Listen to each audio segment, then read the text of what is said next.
and that is exactly what we are doing today, a classic apple pie recipe. Look how perfectly they came out.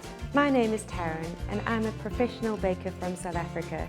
I've baked some crazy, weird and wonderful cakes in my time, and now I hope to pass those skills on to you as I bake, make and create with the Supermoms Club. Welcome back and a really happy new year to you all. I hope this year is an amazing year filled with many blessings and of course some really good bakes. It was so good to get away for a bit. I had a 3-week break and I've come back to a daughter that's in matric, a son that's a senior, and nearly 100 new subscribers, so welcome to you all. Maybe I should go on holiday a little bit more often. It's a good thought. So while I was on my break, I developed some really great new recipes that I'm so looking forward to sharing with you.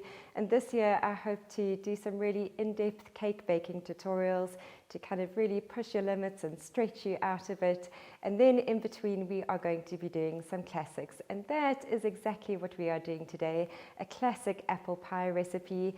I had 2 of my subscribers actually request this towards the end of last year, and that is really such a wonderful thing to be able to do. So please pop your requests in the comments. It's so nice to do these bakes with you. So on that note, here's the ingredients you'll need for this apple pie. 2 eggs, 230 grams of margarine, 1 1/4 cups of sugar, 2 cups of self-raising flour, 1 1/4 cups of milk, 2 teaspoons of vanilla essence. Then for the filling, a 765 gram tin of pie apples, a 1/4 cup of sugar, and for the glaze, 2 tablespoons of butter and 2 tablespoons of honey. So to kick this recipe off, I'm going to pop my oven onto 160 degrees Celsius or 320 Fahrenheit. And then I'll be using 2 of these 20 centimeter by 20 centimeter Pyrex dishes. What's really nice about doing it this way is that one can be served immediately and the other one can go into the freezer and you can haul it out whenever you feel like apple pie. Alternatively, you can use one big dish, obviously, if you are accommodating a lot of people. So the first thing I'm going to do is start by beating my eggs.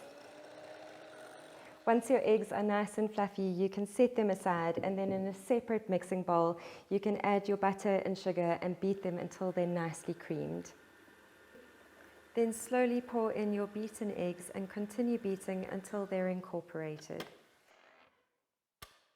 So now I'm going to add my flour, but instead of adding everything in one go, I'm going to slowly sift in about 1/3 of the flour, then add 1/3 of the milk, give it a quick beat and repeat until all the flour and milk is added. Then scrape down the sides of the bowl, add the vanilla essence and give one last beat. And now we can start our prep with the apples. So I'm going to just drain off all of the liquid from these pie apples and then pop them into a container. I'm just going to kind of use a fork to take them out so that I don't get any of that juice in with them. And then sprinkle over the sugar and give them a good mash until there aren't any big apple pieces left.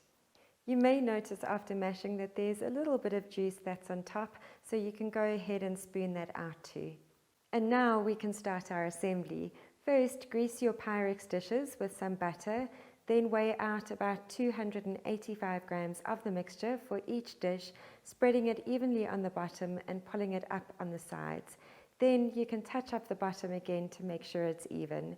Add half the mashed pie apples to each dish, then add half the remaining mixture over the top of each pie, spreading it evenly. Pop them into the oven and bake for 40 to 45 minutes until nice and golden on top. The last thing to do is to make the glaze that's going to go over the top of these apple pies. So about 5 minutes before they're ready to come out the oven, you can pop your butter and honey into a saucepan on a medium heat and then let everything boil and mix together. And then as soon as your pies come out the oven, divide that mixture in half and spread it over the top of the pies.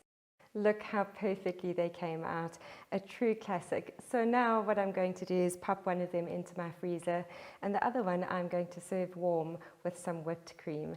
Thanks so much for watching this episode. I hope that you'll love this apple pie as much as I do. Until next week, take care and God bless.